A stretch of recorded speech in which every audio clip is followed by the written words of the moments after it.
अयोध्या के राम मंदिर में चढ़ावे की कथित चोरी मामले की जांच जैसे जैसे आगे बढ़ रही है वैसे वैसे नए खुलासे सामने आ रहे हैं। इस पूरे केस की जांच कर रही एसआईटी के सामने मंदिर ट्रस्ट में लंबे समय से काम कर रहे कैशियर ने कई अहम बातें सामने लाई हैं। करीब 30 मिनट तक चली पूछताछ में कैशियर ने दान की गिनती, सुरक्षा व्यवस्था और पूरे काउंटिंग सिस्टम को लेकर विस्तार से बयान दिया है। कैशियर के मुताबिक उसकी नियुक्ति वर्ष 2005 में इंटरव्यू के बाद हुई थी और वह नियमित रूप से दान में आने वाले नोटों और सिक्कों की गिनती करता था। उसने बताया कि मंदिर में दान की गिनती एक बेहद सख्त और कई स्तरों वाली सुरक्षा व्यवस्था के बीच होती थी। इसके बावजूद अब सवाल उठ रहा है कि इतनी कड़ी निगरानी के बाद भी कथित तौर पर करोड़ों रुपए की हेराफेरी कैसे हो गई। उसने बताया कि काउंटिंग सेंटर तक पहुंचने से पहले हर कर्मचारी को कई सुरक्षा चरणों से गुजरना पड़ता था। मुख्य गेट पर पुलिस की तलाशी होती थी। उसके बाद आपको बताएं कि कार्यालय में दोबारा जांच की जाती थी। इसके बाद उपस्थिति दर्ज कराई जाती थी और मोबाइल व निजी सामान लॉकर में जमा कराना अनिवार्य था।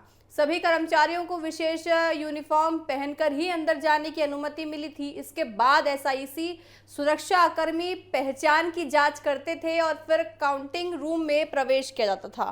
कैशियर के अनुसार दान पत्र को 6 लोगों की मौजूदगी में खोला गया था।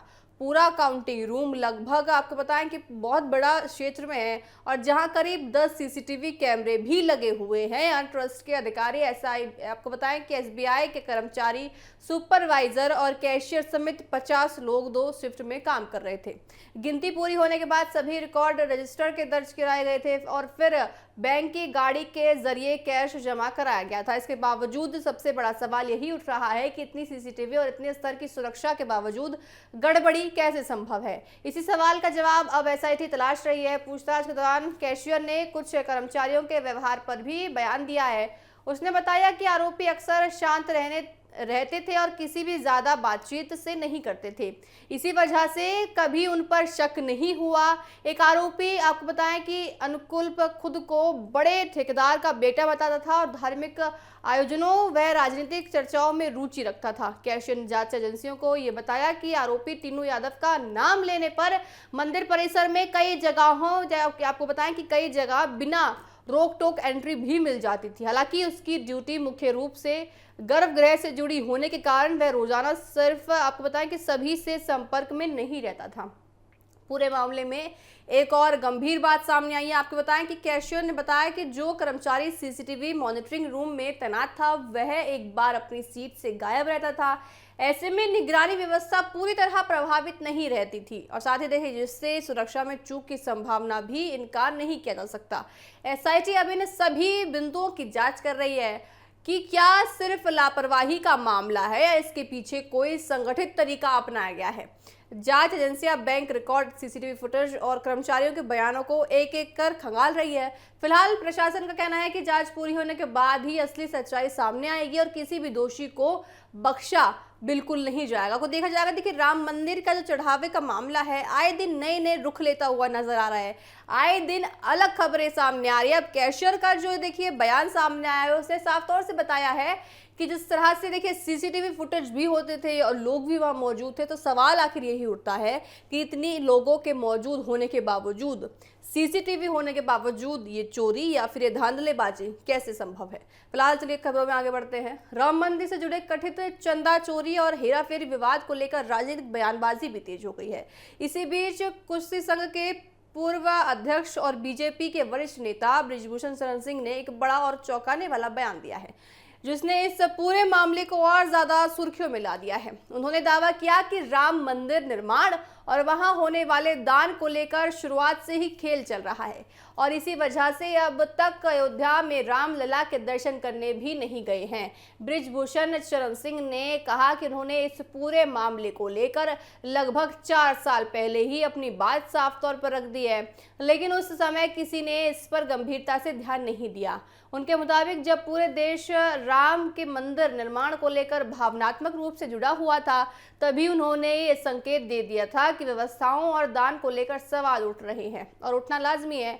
अब तक कथित चंदा चोरी और हेराफेरी के आरोप सामने आ रहे हैं, तो उनका कहना है कि उनकी पुरानी बातों को सही ढंग से, या फिर आपको बताएं कि उनको जो उन्होंने बातें की उसको सही तरीके से नहीं लिया गया।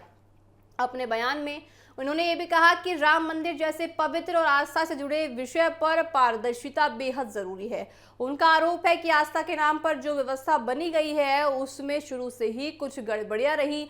हालांकि उन्होंने किसी व्यक्ति या संस्थान का नाम सीधे तौर पर नहीं लिया, लेकिन उनके बयान को लेकर राजनीतिक हलकों में काफी चर्चाएं शुरू हो गई हैं। बृजभूषण ने यह भी कहा कि यही कारण है कि उन्होंने आज तक राम जन्मभूमि जाकर रामलला के दर्शन नहीं किए।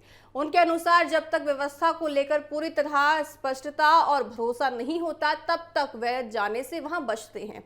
उनके इस बयान ने एक नई बहस का जन्म दे दिया है, क्योंकि राम मंदिर देश भर में आस्था का बड़ा केंद्र माना जाता है। इसी बीच इस मामले की जांच भी लगातार जारी है। उत्तर प्रदेश सरकार ने कथित चंदा चोरी और हेराफेरी की जांच कर रही एसआईटी को 15 दिन का अतिरिक्त समय भी दे दिया है, ताकि पूरे मामले की गहराई से जांच की जा सके। सुरक्षा ने इस केस में मुख्य आरोपी अविनाश शुक्ला को हिरासत में लेकर 24 घंटे की कस्टडी रिमांड पर भी रखा था। इस दौरान जांच टीम ने मंदिर परिसर में क्राइम सीन का पूरा रिक्रिएशन किया गया, ताकि घटनाक्रम को बेहतर तरीके से समझा जा सके। एसआईटी अब पूरा आरोपी से ये जानने की कोशिश कर रही है कि कथित चोरी कैसे अंजाम दिया गया और कहां-कहां छिपाए गए हैं वो पैसे, और इस पूरे मामले में और कौन-कौन लोग शामिल हैं। जांच एजेंसियों का कहना है कि सभी पहलुओं को ध्यान में रखते हुए संज्ञान जुटाए जा रहे हैं और सारे साक्ष्य एक-एक करके जुटाए जा रहे हैं और जल्द ही पूरी सच्चाई सामने लाने की पूरी कोशिश है। उस पूरे विवाद के बाद आपको बताएं कि राजनीतिक बयानबाजी भी तेज होती हुई रोज नजर आ रही है। विपक्ष दल अपने पहले ही इस मामले में सवाल उठा रहा है और अब बृजभूषण शरण सिंह ने के बयान ने भी पूरी तरह से माहौल को और ज्यादा गर्म कर दिया है।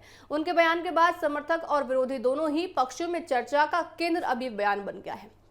स्थानीय स्तर पर भी ये मामला लगातार सुर्खियों में बना हुआ है। लोग सोशल मीडिया पर इस पर अपनी राय अलग अलग दे रहे हैं। कुछ लोग इसे गंभीर आरोप बना रहे हैं, तो कुछ लोग इसे व्यक्तिगत राय बता रहे हैं। फिलहाल जांच एजेंसियां इस मामले की तह तक पहुंचने की जुटी हुई है, पूरी कोशिश कर रही है।